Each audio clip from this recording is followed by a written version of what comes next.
Good afternoon, everyone. It's good to be back with you again, and wonderful to be back with my friend and colleague, Fiorella Isabel, who's almost on my time zone now. We made a bit of a mistake yesterday because I forgot that Lebanon actually put its clocks backwards, I suppose, back, because Syria never did. So anyway, all very confusing. I don't know why we have separated time zones anyway, to be honest. And yet again, we're coming in at a stage in world events where it's just becoming more and more chaotic, where the peace president is effectively waging war against pretty much every continent in the world today. And we're going to try and cover some of the escalation globally that's being instigated by Trump and his Ministry of War. We're entering very Orwellian territory, actually, with all of these renames and rebrandings of US aid and all of the sort of complex of power that now exists within the United States, headed up very much, of course, by Palantir and mass surveillance and ICE and all of these techniques that are being used to suppress free speech in the land of liberty and freedom. But let's start with the events in New York and the election of Mayor Zoran Mamdani. And coming to the discussion that you had with Pastor, where, of course, you pointed out that he's neither a savior nor a threat, which I totally agree with. And when one looks at his background and at his very early messaging, it's very clear that he's headed into big power politics, which of course means that one has to abandon any kind of ideology that challenges power and the ruling elite. So, Fee, just give us a breakdown on what you think is really going on. Well, I hate even talking about this because this whole week I've been talking about it Yeah, sorry. nonstop. And so by the time I usually we don't discuss this sort of thing on our show, which is why the reason we're discussing it though is to point out how ridiculous it is in comparison to what's going on out there. You have people Exactly. in the United States like these, so-called leftists who think they're very radical, who think that they're, part of some sort of resistance or opposition in the US to power.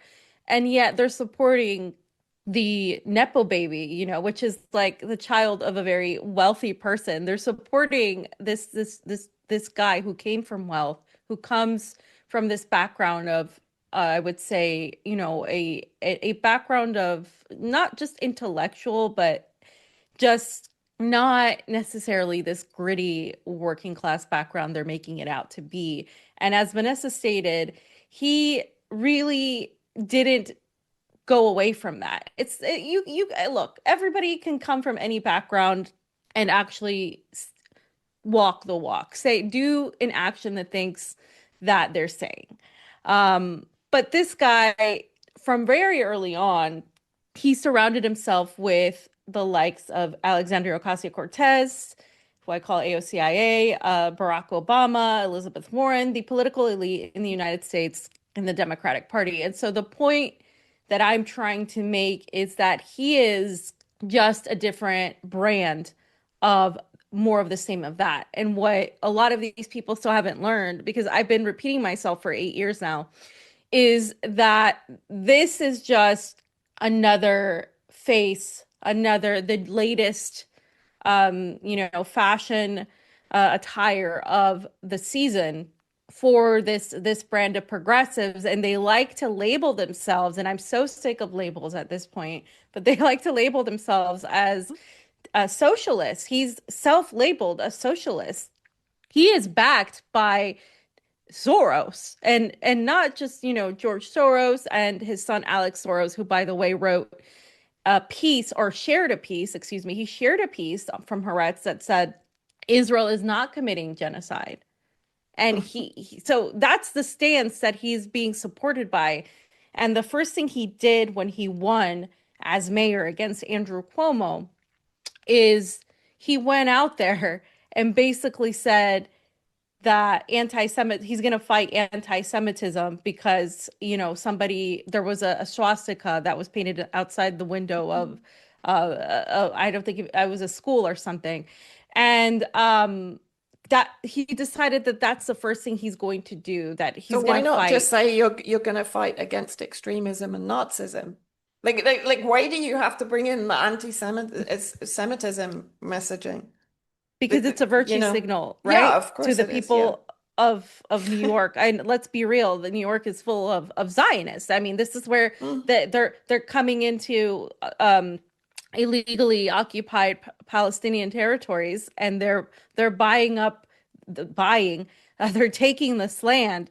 A lot of them are from New York. I mean, this yeah. is this is the common thing. So he would not have gotten there without the approval of somebody higher up. The same way Alexandria Ocasio-Cortez didn't go into Congress without the approval. I mean, this is controlled um, wins, controlled opposition of sorts. And Hmm. the reason they're doing this is because they've realized they can't just oppose people. They need a new generation that appears progressive, that can take a lot of these people in, that can take their slogans and rebrand them to the newer generations. And so that's exactly what's happening here. And my irritation is that a huge portion of people on, in media even are just Yeah. like, oh my gosh, this is so good. It's like, have you not learned? Have you not seen what's happened the last few years? Or is it just because it's beneficial to feel like this? And it's a lot of the people that say that they're for Palestine, that they're supportive of that. But how can you be supportive of that and clearly ignore the red flags around this guy, the money ties? He just created a 501c4, and this 501c4 means that it's dark money. So not Hmm. only is he saying he hates billionaires while being funded by Soros, he's also saying he is, free of any corporate money, but the money he's getting funding this private 501c4, we don't know what kind of money he's getting. That's why it's called dark money. And so a lot of people are just lying to themselves in an effort to have this hopium. And we're here again, but us and I are stomping on your hopium because, I believe the hopium eventually leads to bad decisions and Well, repetitions of the it same delays the cycle. inevitable. It delays the Yeah. inevitable, you know. Yeah. So, And the thing is, you don't have to be 100% in opposition. You can take yeah. whatever win is facilitated by what has just happened in New York while remaining aware of the traps. And the problem is, in my opinion, most people don't recognize the traps. Or if you point out the traps to Yeah. them, they're like, oh, you're being so negative, you're being so nihilistic, and so on. But there are going to be 1 million other traps between now and whatever future that we're working towards as a collective humanity, right? And if you ignore those traps, it's going to Yeah. take a huge lot longer to actually arrive at the point where change can happen because general consensus demands that change. That's my point. So, Well, it's like we're going to talk about Syria, and in so doing, we can look at some of the advantages of the changes that are going on inside Syria. And I kind of relate that to what's happening in New York. well, There are potentially some positives. Sorry, I keep interrupting you. no, no, no. I was just gonna say the other part of this in relation to everything that's happening in West Asia is that these people, um, the drive in the US is to cause a major divide to keep us Yeah, distracted from what Donald Trump is actually doing, exactly. not just domestically, but foreign policy wise. So this guy's Hmm. being painted as a radical communist for the right, right? And Hmm. oh, not only that, he's being painted as somebody that's going to come in and impose this, totalitarian Islamic state. And that's what these people are Sharia law, believing. New And they're York. they're all saying this, and they're spreading all of this. And I've seen some people even in Russia spread this type of a thing that he's this, look at this communist coming in, he's going to spread all this stuff. And it's like, what are you talking about? And then on the left, it's like the other thing where they're like, oh, everything's going to be sunshine and rainbows because he's going to do this and that, when he has, first of all, he's a mayor. He doesn't have the Exactly. power, the federal authority to do any of that. And second of all, clearly he's surrounded by the establishment light people. So that's not going to happen. So but in this, the response is, oh, these people are just racist, Islamophobics, right? And it's like, okay, but they just, that's what they want you to focus on. Like, this is not, Hmm. it's not just about him being Muslim that they're opposing him. That's the point. When you have someone like that, that's not who they say they are, you can't even argue. It makes the nuance go out the window because it's like, yeah, he might be Muslim, but at the same time, is he standing up for any sort of actual resistance against Zionism beyond the veneer of it, beyond the superficial cosmetics of it? You know, is Yeah. his wife that's being depicted all over the place? This she's a representation of woman power or whatever they're saying. It's like, is she really, when she's not speaking out against the atrocities that are happening in Syria by the Takfiris, and she's pro regime change. So like Yeah. we I can't was win going one to way or say. the other. Yeah.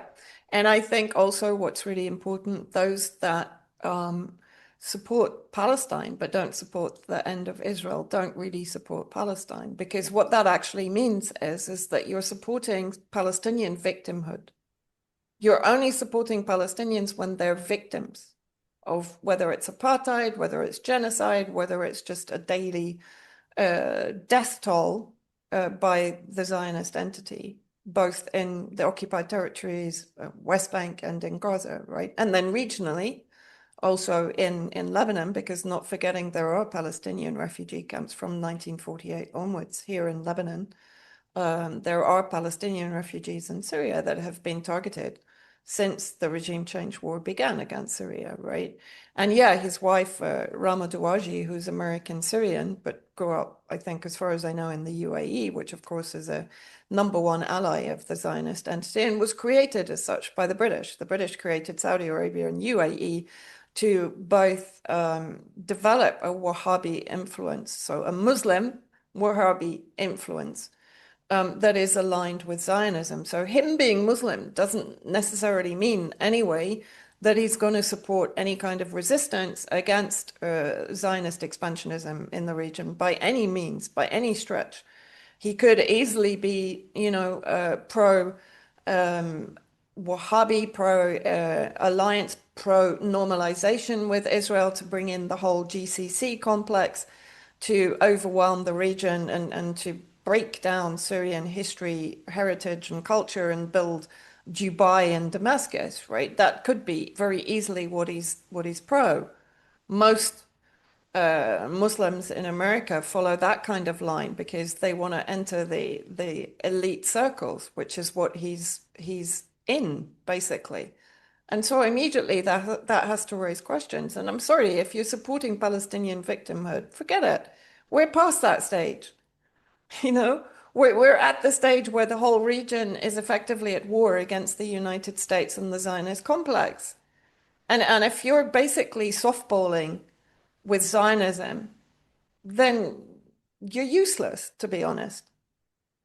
Other than perhaps changing some, internal policies in New York. But I don't even see that happening. And many people are making this fuss about him being supported by Zionist sects that are effectively, allegedly against Zionism. But they're not pro-Palestinian resistance, so hello. No, forget it. Like we're beyond the stage of softball. We're beyond the stage of saying, like people did when Robert Kennedy Jr. attached himself to the Trump campaign, and people were saying, "Oh yeah, but he's saying all this stuff now. Let him get to power, and then he'll make the changes."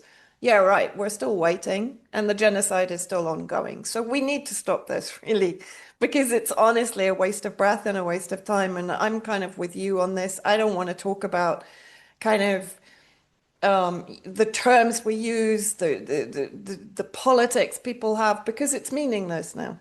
It's absolutely meaningless unless you stand for the humanity in this region and you stand for their right to resist. Don't bother, seriously, because all you're doing is prolonging the agony for the people here. Right. Yeah. And so supporting someone like Mamdani and waiting for him to do something means that you're not going to do anything. Not you.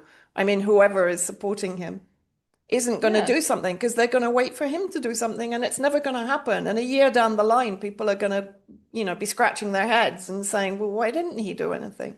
Well, because he's captured. Yeah. Yeah. And And his wife, Rama Douaji, you're right. She was working with anti-Assad activists. She was totally yeah. pro regime change. And look what that has brought to Syria and to the region. It was the greatest blow apart from the assassination of Said Hassan Nasrallah. It was the biggest blow to the resistance axis and for Palestine. And this was the whole point. This is why Syria had to be brought down. That's why Mossad were working more against Syria than against Lebanon, because they knew once Syria fell, then Lebanon would be isolated and weakened, although it's still proving a thorn in their side. But still, the land bridge would be gone and Syria would be thrown into chaos. The forces that might have come to the assistance of Lebanon and the resistance factions here are no longer really cohesive. They still exist because Syrian Arab Army soldiers and commanders who left in December 2024, there's more than 100,000 in Lebanon and Iraq that are ready. But it's not like Syria is no longer a sovereign state that stands in challenge to Zionist expansionism. And we can talk about this. But if you're going to support Palestine and you're not going to support Iran, Yemen, Syria, Iraqi resistance, and Lebanese resistance, then forget about it. Because if you don't support them, you're effectively isolating Palestine and Palestinians. They only support Palestine in name.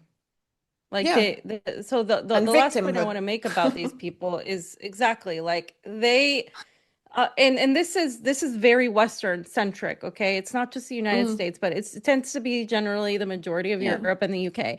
They love to support people, as Vanessa said, when they're victims, and to have this label of like, we stand for Palestine, we support Palestine, we're allies, blah blah blah.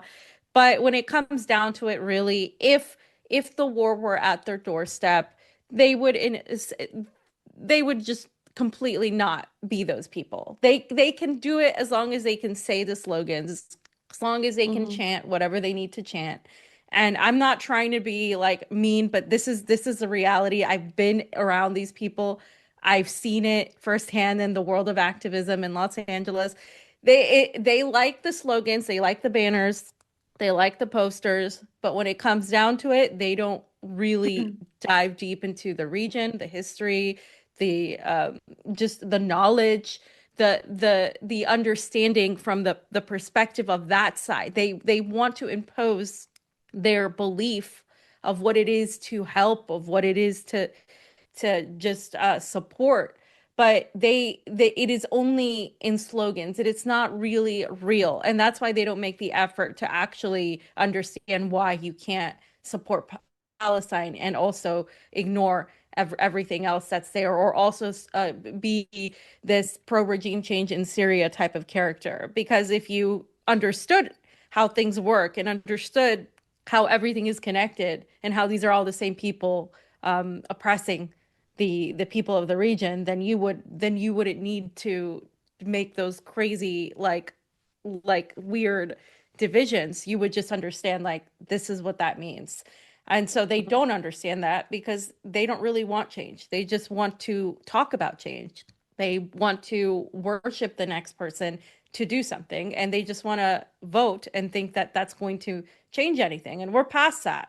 We're past voting in the United States. It's not going to happen. It's not going to change a thing, whether it's at the federal level, whether it's at the mayoral level, whether it's at, it's just beyond, I guess I would say, like a very local level, it's just, it doesn't do anything because everything is captured. People are selected, and people who are actual threats to power will not be paraded around mainstream media. They would not be pushed in with such approval from the establishment, and they wouldn't Mm. be, getting all of this, and people just get so tricked because he's getting the hate from, the Zionists and the hate from the far right.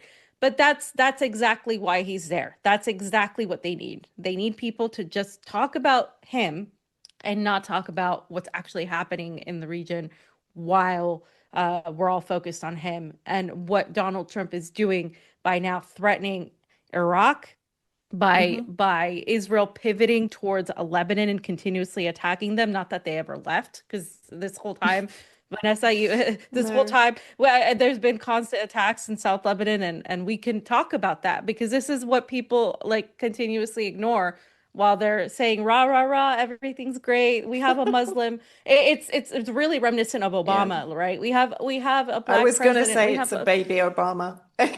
yes, yeah, Because I'm seeing people talking about him for the next Democrat president and so on, even though he wasn't born in the United States. But I think the electoral rule is that if one of his parents was either born or resident or is a US citizen, he can still run for president. I'm not sure. I'm not an expert in that.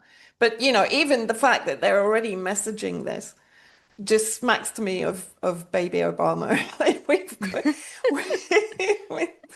we've got another Obama trajectory on our hands, and of course we know how Obama turned out, right? The king of drone warfare, particularly in Yemen. Um, but yeah, I mean, I think it is incredibly important to relate this to being a distraction when Trump effectively through Pete Hegseth and through Rubio and Vance and so on is ramping up war rhetoric pretty much globally. I mean, we've now got genocide of Christians in Nigeria. And despite the fact that WikiLeaks in 2014 warned that this would actually be weaponized, in other words, yes. the war against Christians would be weaponized to enable the responsibility to protect intervention by Washington in Nigeria.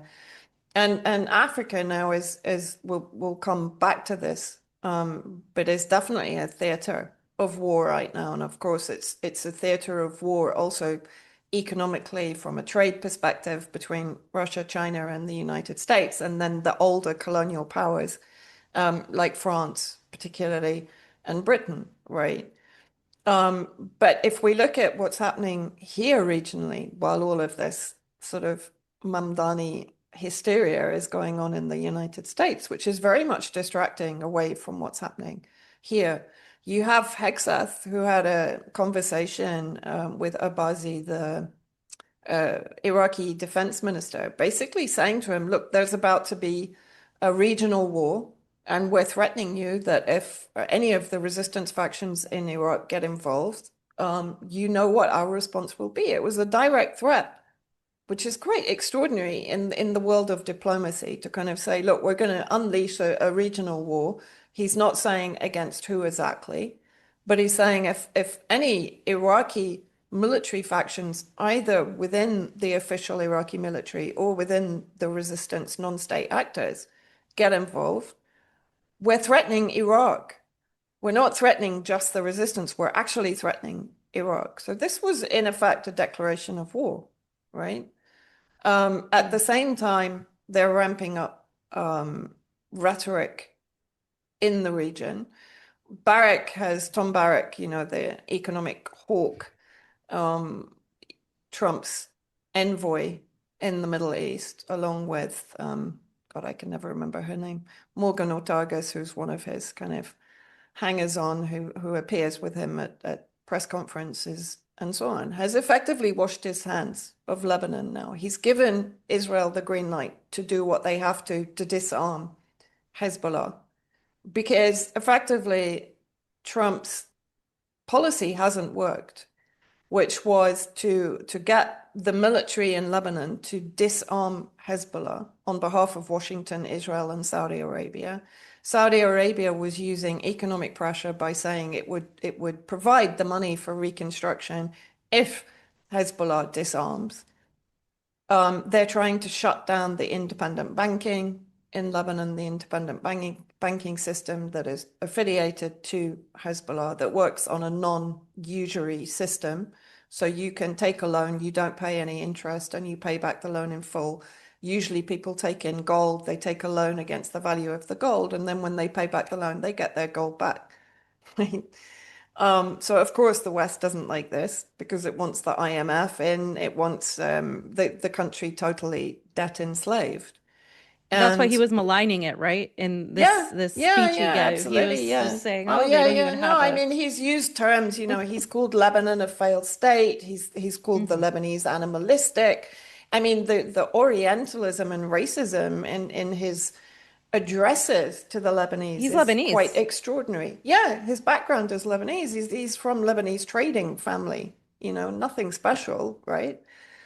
Um, and and then, of course, there's this plan apparently to bring Tony Blair in. Yet again, Tony Blair raises his criminal head to effectively run some kind of international coalition to establish a free trade zone in the south of Lebanon. So, in other words, to steal Lebanese land, impose foreign occupation, which by default would be Zionist occupation, and create this independent free zone, which will effectively cut off the south of Lebanon from Lebanon and create this kind of Zionist controlled territory. Again, exactly what they intend to do with Gaza. We know this from the multiple plans that have been proposed since October the 7th and even before to basically bring Gaza and southern Lebanon into this whole India Middle East economic corridor hub, right? Create these free trade zones, which are not going to be of any benefit to the Lebanese. And effectively, there are going to be hundreds of thousands of displaced Lebanese from the south in order to create this free trade zone. And heaven forbid, the Lebanese are actually saying, no, we really don't want this to happen. We don't want to leave our homes in the south. So we have Palestine all over again, the same as is happening in southern Syria. The Israeli forces are increasing their military footprint in the south of Syria. They're displacing people from their homes in regions around Quneitra, Dara, which are close to the occupied Golan territory, right, in the south.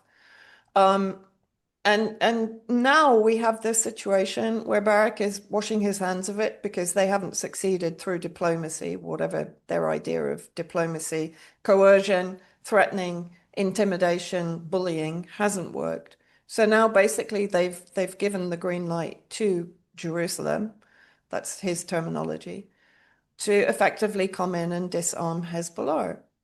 And then we've had Hezbollah have actually put out a very strong statement where they're effectively saying, no, no, no, no, like we have the right to resist. If you're attacking our land, our people, we reserve the right to resist. And this was an open letter written to the President Joseph Aoun, to the Prime Minister Nawaf Salam, who's a total puppet of the Zionists and Washington, and to the Parliament Speaker Nabil Berri, who's very much aligned with Lebanese sovereignty, if not necessarily aligned with the resistance. He's very much in favor of Lebanese sovereignty. So he's against the Washington Zionist plan. And what that effectively has done is basically put the ball back in Hezbollah's court and saying, well, no, we reserve the right to take the initiative now because we have to defend our people in the south that are getting bombed and assassinated on a daily, if not hourly basis.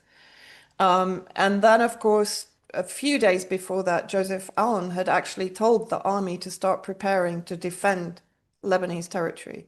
So the two things have happened at once. At the same time as Hegseth is threatening Iraq to not get involved if there is a regional war. So it's clear what's happening here.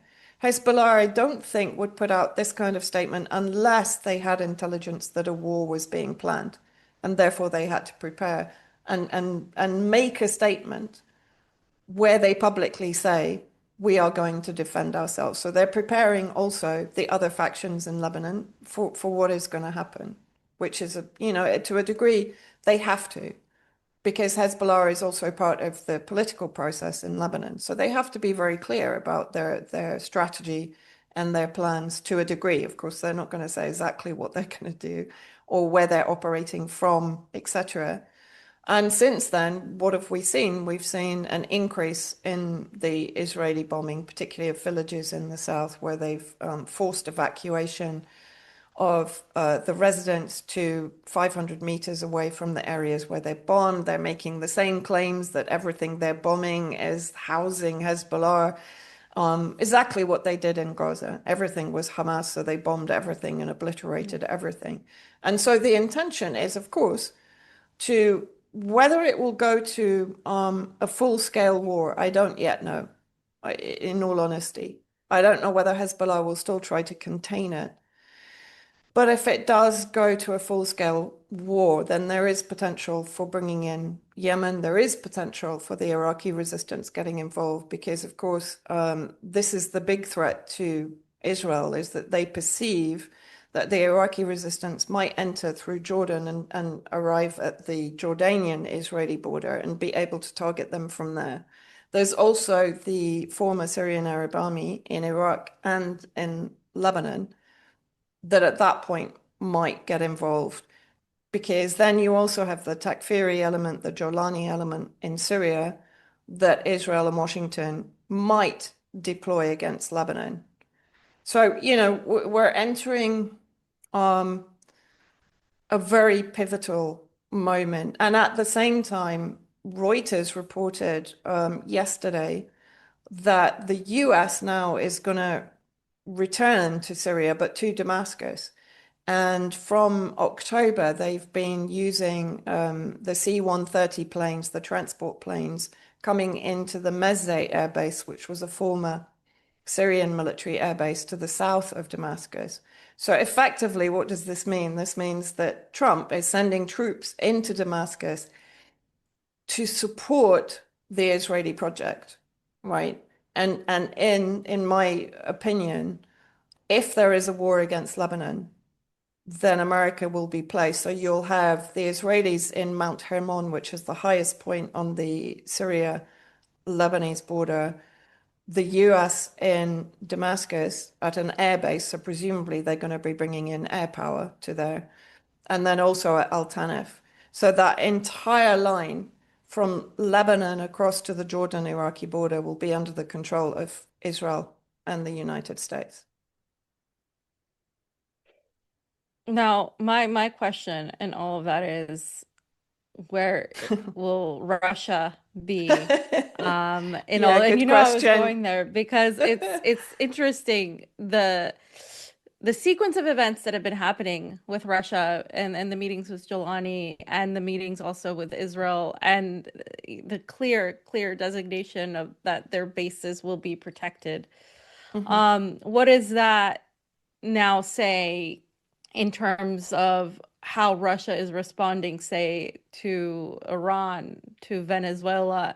Because this is all tied. Because if we want to talk about a big war, Maria Corina Machado is out there saying that Venezuela Yes. is victim to Hamas, Hezbollah, Iranian agents, Russian agents, Everyone. I mean, everybody that she could have possibly named is in Venezuela now, working for Maduro, and they're all terrorists, and and earlier, Blah, blah, if you yeah. remember, we discussed like months ago, Trump saying that there were Iranian sleeper cells coming through the border into the United States. So what I'm thinking here is like, I genuinely believe that they have pivoted greatly to allow Israel to continue, as they said. Of course, right after saying that Mr. Peace President achieved a historical ceasefire in Gaza, they've literally just gone in straight, ramped it up.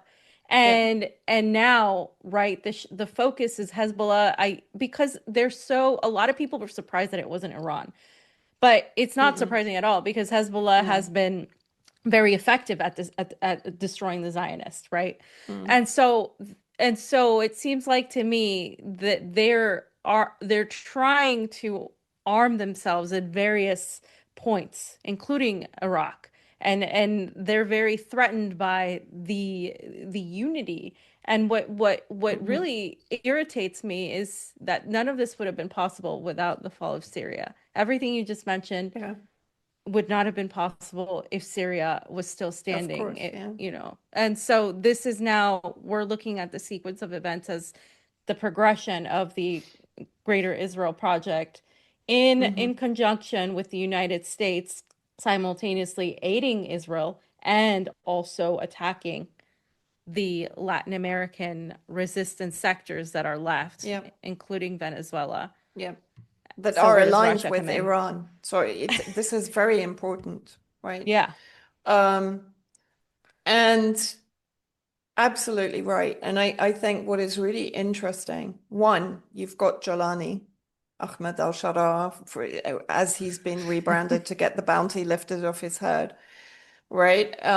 Is heading to meet with Trump in the United States on Monday. So this comes immediately after the meeting in the Kremlin. And even after the Jolani Yep. Assad al-Shabani meeting, there was a follow-up meeting with the defense minister of the Takfiri unelected regime in Syria, in Moscow, right?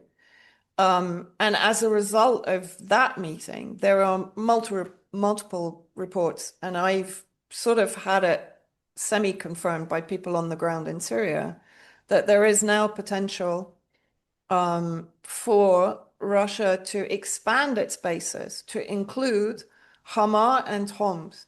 So it is basically reinforcing its base in Qamishli, which is in the northeast, which is effectively in alliance with the Kurdish factions that are covered by Washington and Israel, because the Kurds are needed to have a semi-autonomous region in the northeast to enable the creation of the David's Corridor from the south, where Israel is gaining a much stronger foothold and now will receive the support of the United States to have that foothold, to extend up the eastern corridor of Syria into the Kurdish-held section, where the Russians have a base at Qamishli, which is being enabled to remain, right? In the coastal area, which has been the area that has been really, along with the south, under the greatest attack by the Takfiris against the Alawites, but not only against the Alawites, against the Christians, against Sunni moderates, etc. Anyone that stands in the way of the Takfiri ideology has been massacred on the coastal area, where Russia had its existing base in Latakia and Tartus at Haimamim. Now, Russia, we know, has been bringing back in, I believe they're bringing back in personnel. Some people are arguing against that and saying they've kept the same number of personnel. But in my opinion, if they're bringing in equipment, they need personnel for the equipment, right? That's logical. So it doesn't make sense to me that they're not going to also increase the personnel to actually manage the equipment that's being brought back in to the coastal area. Since that meeting with the defense minister, they've talked about putting bases in Hama and Homs, which are the areas really that touch on the border with Lebanon in the north, and the central area between Idlib and Homs. Now, I'm sure it doesn't mean they're going to take control of the whole province, because Homs province is massive. It goes from east to west across all of Syria. So it goes from Iraq to Lebanon, basically. But the fact that this is being talked about quite openly while the US is building up military presence again in Syria in preparation for whatever regional escalation is going to happen, and to protect Israeli interests, there's still talk about Russia acting as a kind of UNIFIL operation in the south, right? All of this is happening under US influence, direct US influence. Russia has the assistance of Turkey and Israel. Yes, sure. But none of this will happen without Washington's green light. So this Mm. has to be clear, okay? Now, people can interpret that how they want. And when we say, let's look at the positives is there will be some protection. I have Syrians in Russia who are saying to me, maybe we can come home if this happens, right? So I'm not going to be negative about that. But ultimately, the negative side of it is that this is just partitioning Syria. And if Russia is going to be enabled to take control of the coastal area, including parts of Homs and Hama, that can only happen with agreement with Trump and Washington. It can't happen any other way. Yeah. So, what does this mean for the future of Syria? It's not great. You know what I mean? So, it's federalization is never a good thing. Carving a country up was, if you remember, John Kerry's Plan B back in 2016. But I mean, not only in 2016, it's part of the clean break doctrine. It's part of the plan from the beginning to create the environment for Greater Israel. Whether Greater Israel means a geographical Greater Israel or an economic Greater Israel, I tend to think the latter, because Israel itself doesn't have the manpower to actually occupy the territory that it seeks to expand into. But it does have the economic ability through the Gulf states that we created to partner the Zionist entity. It does have that ability to rule by proxy, to settle by proxy. So in the south, using the Druze and other elements in the south, in the northeast, using the Kurdish factions to effectively provide settlement and control of resources in the northeast, and the US to enable the David Corridor connection, and then the GCC to come in with investment, industry, the Dubaiification of Syria. And Russia effectively gets what it wanted, which was its launchpad to Africa, right? It never wanted to abandon that. That was the one priority for Putin to maintain that at all costs. And so that's what they've done, in my opinion. They've done a deal with Washington and the Takfiris and Israel and Turkey to enable Russia to maintain its presence. And to some degree, is that going to provide security for people in that area and expel the Takfiris? Yes. That's a short-term positive. Long-term, I don't see it as a positive, because effectively you're breaking up Syria. We're going back to kind of French mandate days. The only difference is you have Russia instead of France. Well, and that's the thing people don't understand about Russia is like it's not even necessarily they're not looking at it as, an imperialism. They're looking at it as securing their national Yeah, interests, which is how yeah. they operate like pragmatically, right? And at least this government. And again, because I make it a point, obviously, in the same way in the US, things aren't just one thing. In Russia, things not everybody agrees. It's not a monolith. But right now, when you look at what Vladimir Putin is doing and the relationships they're making, everything you said Mm, about the United States having to have made some sort of agreement with Russia in order for, and Israel, obviously, in order for Russia to expand its interest in Syria, well, that's what I've been saying in terms of the United States and Russia having this conversation on in even it's not even as back channeled as it would appear because Putin's mm, most um trusted advisor, right? Kirill Dmtriev has yes. been going on all over the US, talking to the Trump administration, to various members of the Trump administration, talking to very shady members of the Trump administration, I might add. He himself Mm, is quite interesting, having gotten his master's from Harvard and his bachelor's from Stanford. And yeah. it's he is a character that has been talking a lot about this connection between the Russians Hmm. and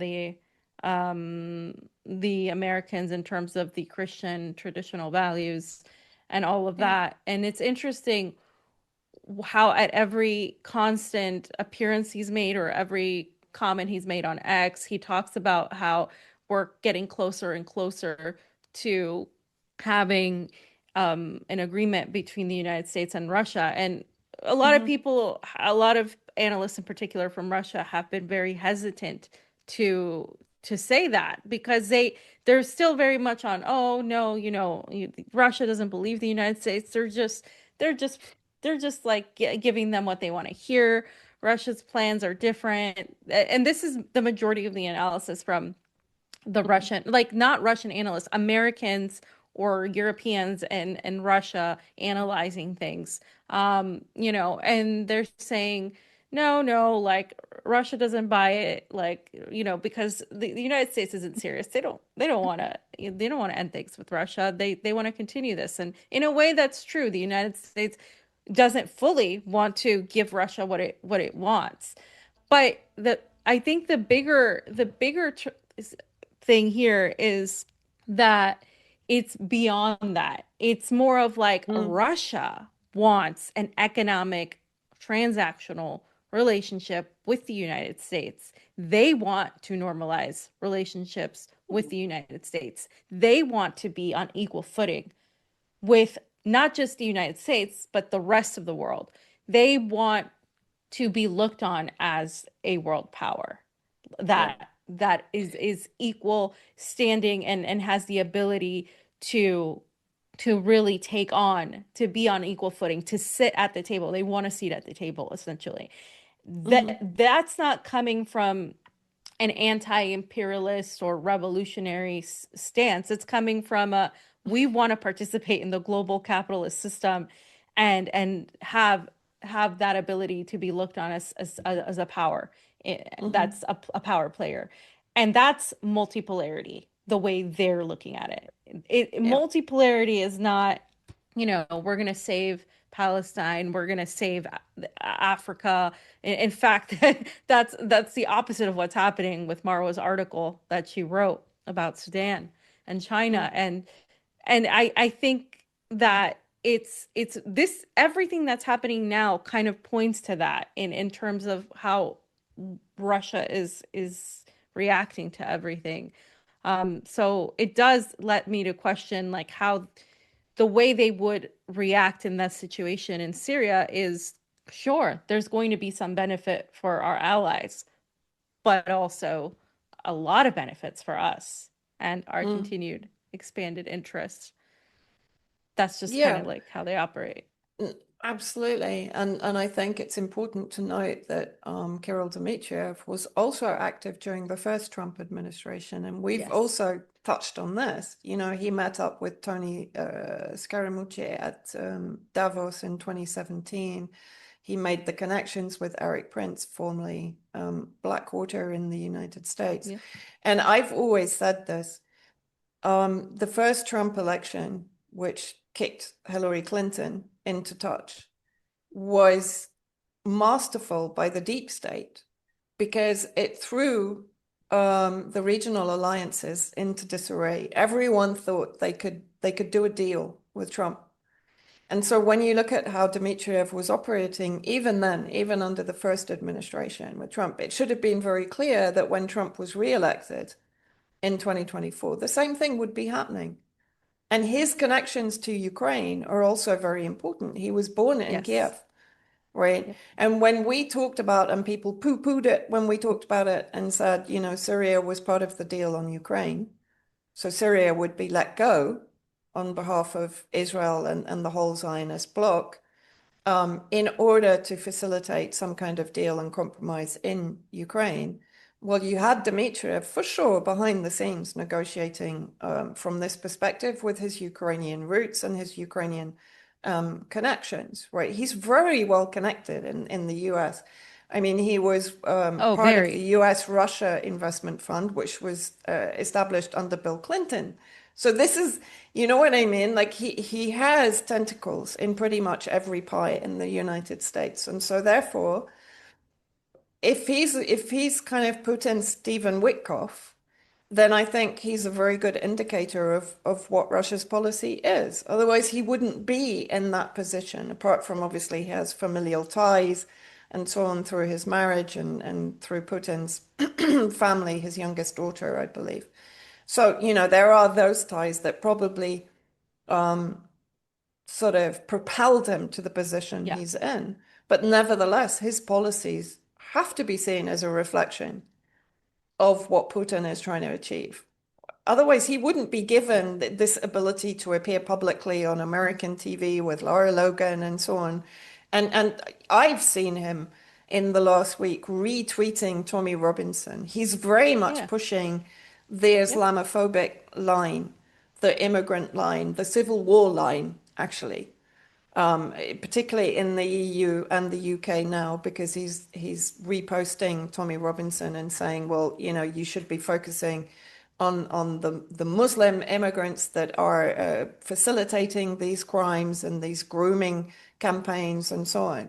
And this is an argument we have all the time, even at UK Column, that the grooming, yes, okay, there is an element of Muslim communities in Britain that's involved, but the larger scale grooming, pedophilia, child abuse, and so on comes from white establishment figures of power in Of the power. UK. So it's a distraction again. But he's very much pushing this line. I mean, in Lara Logan, he was very much talking about, Europe is screwed basically because of the immigration problem and the Muslims and so on. And he's pushing this, we represent the traditional conservative line. So he's appealing to that side of the Trump followers, right? He's appealing to exactly what Trump represents, which is the expulsion of immigrants, the deportation policies, the ICE fascist tendencies, right, in the way they're arresting people and so on. He's effectively saying he supports that, unless I'm misunderstanding it. No, no, you're not misunderstanding at all. That's exactly where he comes from and what he's saying. And like it's very obvious to me. Because when he graduated from Harvard, he was recruited Mm, by McKinsey. If you tell yeah. any And Goldman Sachs. anti-imperialist and Goldman Sachs, he was an investment banker Uh, for Goldman Sachs, guys. If you tell yeah. any so-called anti-imperialist in the US, like his background without naming him, they're gonna be like, oh, this guy's, this guy's terrible. He's got Uh, his tentacles everywhere. Like, oh my God, he's coming from as an investment banker, but then you put the Russia thing into it, and they're like, oh, I think this is something that oh, people it's aren't different touching than, yeah, yeah. because it is Russia, right? And they're like, they've created, this is why we've been trying to tell you guys it's so important you look at things as they are instead of like as we would want them to be. Because yeah, I mean, this is Putin's close guy, and he's talking about blatantly on Twitter. He said they had 3 days of just solid meetings between the US with Hmm. Stephen Witkoff. So we're talking about these meetings that Yeah. suddenly it pops out. When did this happen? November 7th. He Hmm. he talked about this because Trump went on and was talking about making progress, right? While everybody else is saying, "Oh no, there's no progress. This is never going to happen."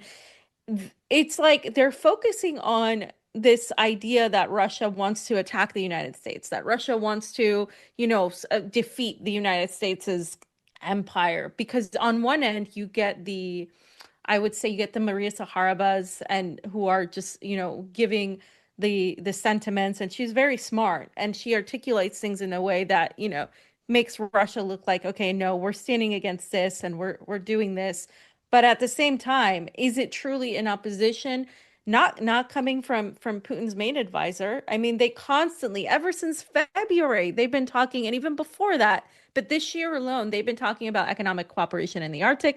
They've been talking about trade. Hmm. They've been talking about being excited about once this ends, how they're going to come together. And the United States is looking at Russia as in a relationship that I think is renewed. Not necessarily that it's something Russia should trust, but in terms of, for example, Ukraine, in terms of the EU, Hmm. they're looking at Russia and they're saying, "All right, well, you've proven yourself. Let's see what you can do." And then you have Kirill Dmtriev, who comes from this world. He's a businessman, an investment banker.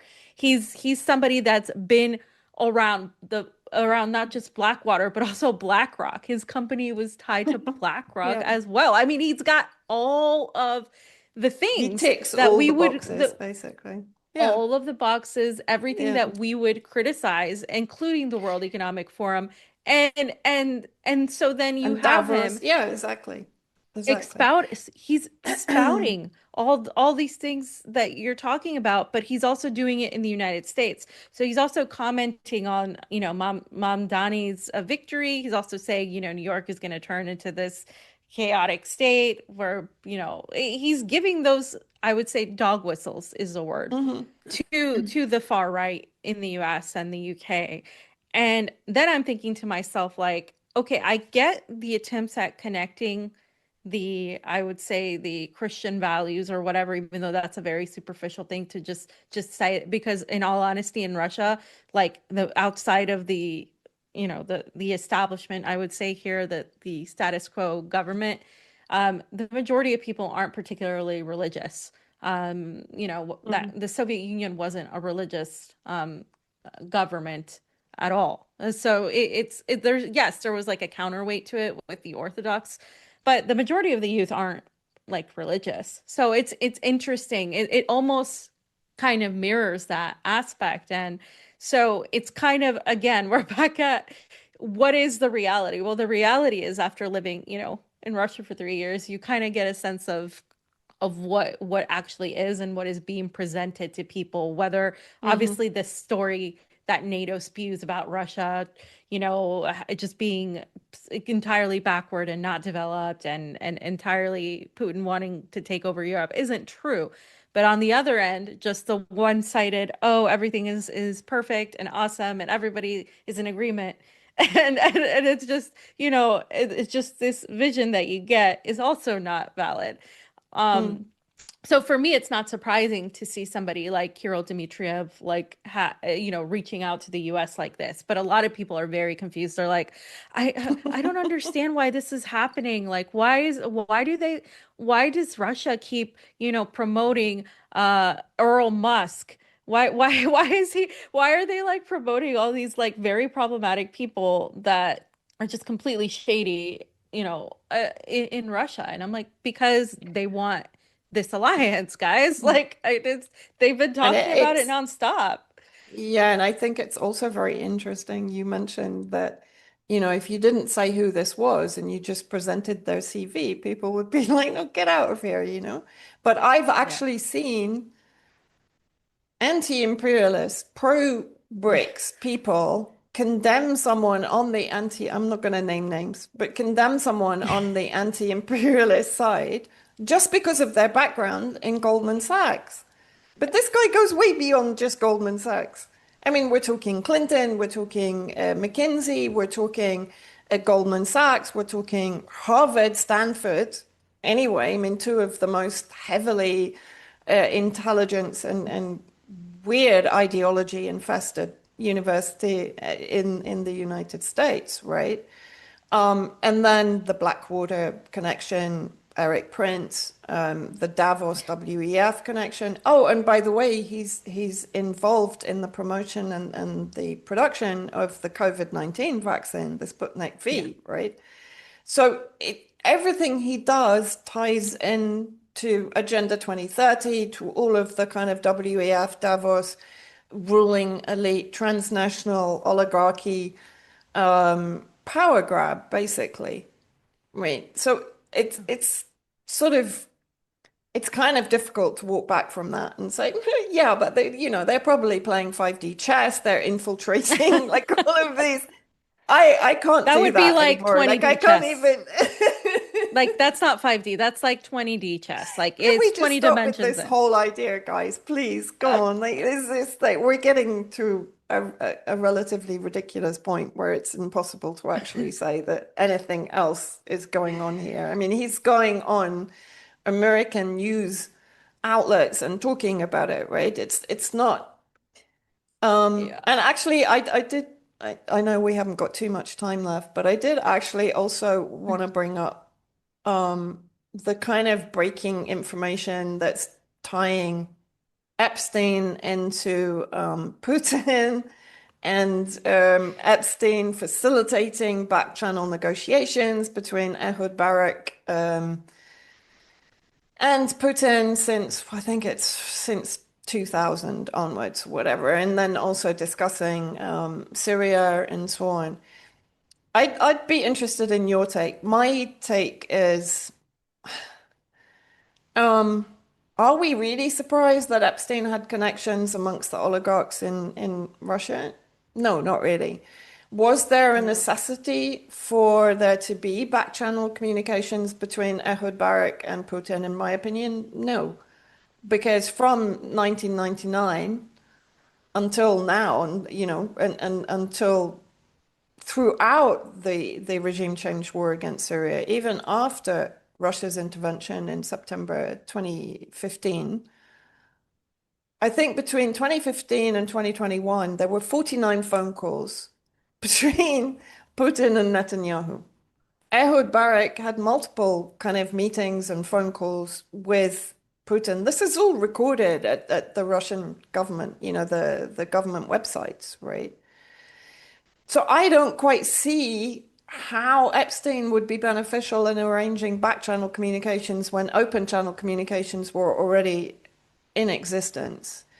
But I can't figure out why this story is surfacing now, whether it's to tie Putin into Epstein, whether it's to kind of because it has become apparent to many people that Russia had a role in the fall of Syria, and so therefore there's a need to capture that narrative and turn it into something else. I mean, I'm really thinking aloud now. I don't know. I haven't come to any I conclusions, but it just seems strange timing for me. And the Yeah. whole idea of this back channel communication being necessary just seems odd. Well, off the bat, like drop site news comes from Ryan Grimm's The Intercept thing. So Mm, it's shady. And I don't think they were the first to attain that information. But let's say no. that the reason it's being dropped now is because the attempt to politicize it against the Trump administration.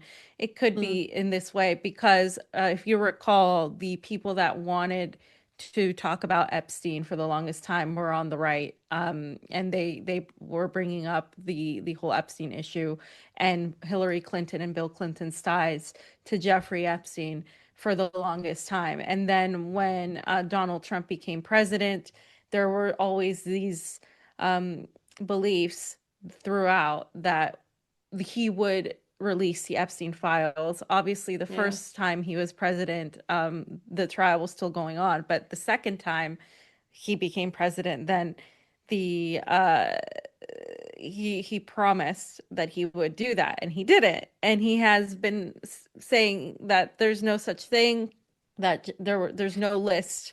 Okay, so a lot of that discredited him in the eyes of many his supporters who were like, what the hell's going on? But the liberals used that opportunity to say that he did that because Trump is involved with Epstein.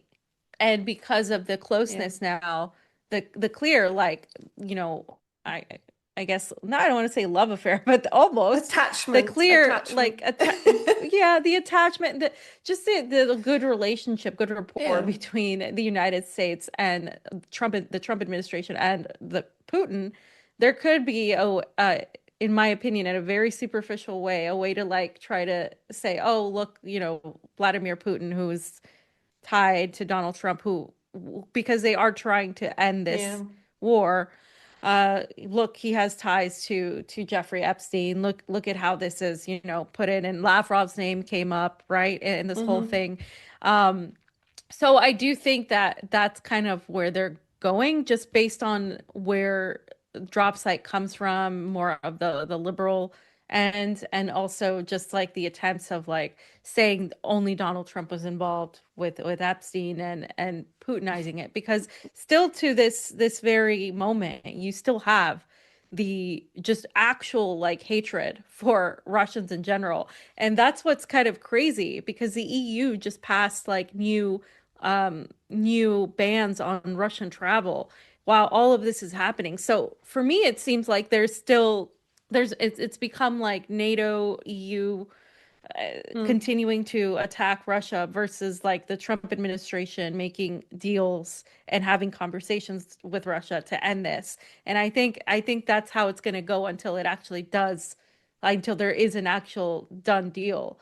And right now, Yeah. we're just seeing a lot of the politicizing of this all. But ultimately, all of these politicians, whether they're Democrats or Republicans, a lot of them had ties to Epstein. And so it's not surprising that in Russia, which, as I've stated before, has a lot of Zionist influence Mm. already, not And not Chabad just Lubavitch on the influence government also. level. Yeah. Oh, I'm sorry. Chabad Lubavitch influence Yeah, is very strong in Russia. it's in the yes, and also it's not just at the political level, on the economic level, on pretty Mm. much every level. Here, it's not surprising that there would be ties to that, especially if you can relate it back through Ukraine and the prostitution rings there. So there's a lot to be investigated, I think, on that end. But I agree with you. Like, why now? Why are you Mm. doing this now? This has been out there for some time. I think it's just the opportunity. But And I just to don't be know. clear, Maybe. it's allegedly based on leaked emails of Yeah. Ehud Barak, between Barak and Epstein, just to be clear, in the drop site news investigation. But yeah, I mean, strange timing. And as I said, Russia's relationship with Israel has never needed to be back channel. It's always been extremely open, extremely Hmm. friendly, very strong attachment between, there is a strong attachment between Putin and Netanyahu. And I think that's undeniable. And that, of course, colors um, Russia's policy in Syria, for example. And I We don't think talk just about very that. quickly, yeah, just very quickly to talk about Iran and Venezuela, because you Yeah. mentioned that. I think what's important, again, for people to understand is that Russia will maintain its relationship with Iran, although it will be very keen on preventing Iranian influence. It will still be looking to contain Iran, which is in line with Israel and the West. So, in other words, it's fine to deal with Iran if it's contained, but it doesn't want Iran to expand its influence, particularly into Syria. And that's always been Russian policy from the Or beginning. threaten Israel in Yeah, any way. exactly, Yeah. exactly. But Iran is important for the North-South trade corridor. We've talked about this. It's important for its gas reserves, etc. It's important as part of Russia's economic and trade footprint in the world. And it's also perceived by Russia, and particularly by Putin, as a strong country, right? It's been under sanctions for decades. It's still managed to survive. It has resources. It's protected its borders.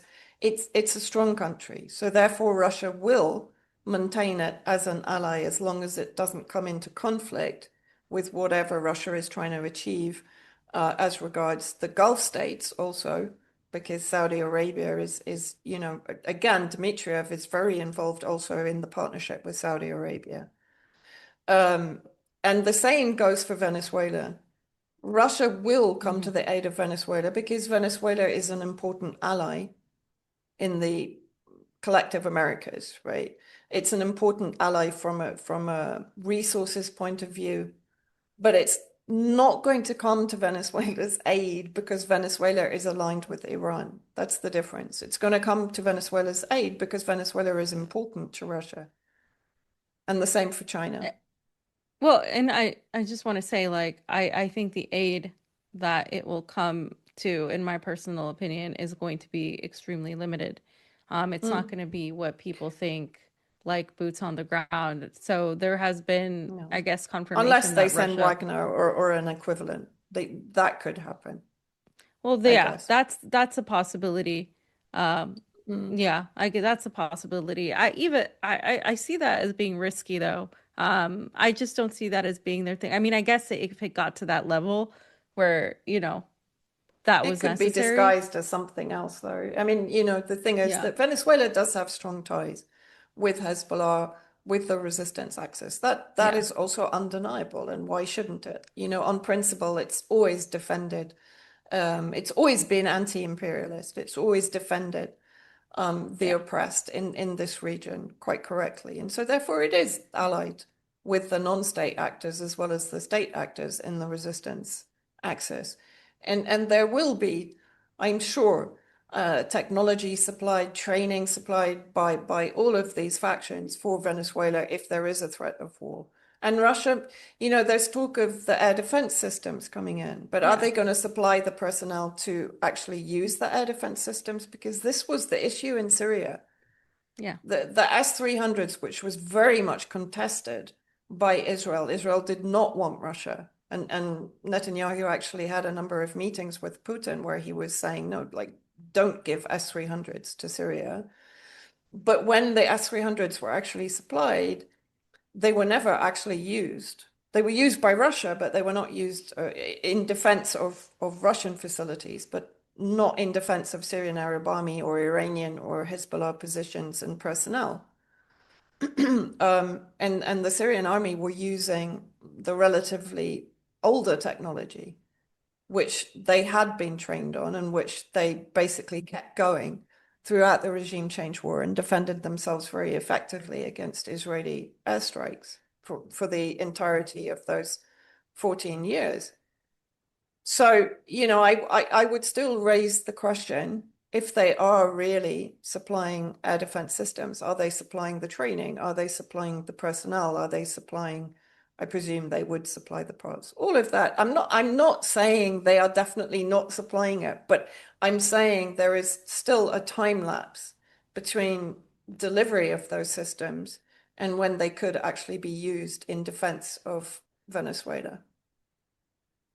Yeah, well, all over the internet, it's Yeah. just being like thrown that they're supplying all of this and they're coming to their aid. I mean, apparently the deputy head of Russia's paramilitary defense, Alexei Zhurolyov, he said that Americans may be in for some surprises. I don't know, but it's supposed to be these hypersonic missiles to defend against The U.S. attacks. Oreshniks, But yeah. you're absolutely right. I mean, like, if there is no way for the Venezuelans to operate this, then what good will it do? If there's no training, what good will it do? Is it just a PR stunt? I no, you're right. I mean, I think that there's some interest for Russia there to protect, but I also know that if Venezuela falls, it will become a pro-Zionist state, and that oil there will easily go into American Israeli hands. And the Oh, for minerals sure, will yeah. easily go into American Israeli hands. And again, like, just speaking from a pragmatic sense, uh, that benefits the U.S. far more than, than anything, I would say. So I'm kind of hesitant to say that Russia would really, it's an important ally in the region, and they have to do something to maintain this alliance and also maintain the reputation in a way. But how far they're willing to go, I just don't, I don't know. But a lot of It could be the posturing also. It could just be yeah. posturing. Because Trump seemed to very rapidly pivot to Nigeria once all of this rhetoric was being put out that Russia was going to supply air defense and so on. So I don't know. I mean, time will tell. Time will tell if Trump will actually go for an all-out war against Venezuela, which I somehow still highly doubt. Yeah. Yeah. I don't see It's the US uh like directly attacking Venezuela like this. I see them no. as still trying to assassinate key figures, Mm, or and also turn people within the yeah, Maduro government that they feel like can be turned. yeah, And that's their way exactly. to go. And I actually Well, think yeah, there's a vulnerability in that for Venezuela, more than there yeah. I has mean, been they tried before. to bribe Maduro's pilot, right, to take him Yeah. to a place where he could be captured or probably assassinated, or both. So yeah, I think that is a far more likely scenario. In which case, this is a lot of posturing that's going on here, which I don't know. I mean, I think again, only time will tell. I mean, speaking to the ambassador here, he's confirmed that Russia is saying it will help, but even he has said, well, yeah, but we're important to a degree. I mean, what is it? The largest oil reserves in the world today, in the world. basically. So, to some degree, it is important for Russia to be seen to be coming to their aid. And also, I think the fall of Syria has damaged Russia's reputation as an ally. And that's another important factor to bring into this. So Russia needs to be seen to be coming to the aid of Venezuela in this sense, I think. Yeah, needs to be seen. We'll see how deep Yeah. that will go. I know. Yeah. Yeah. Yeah.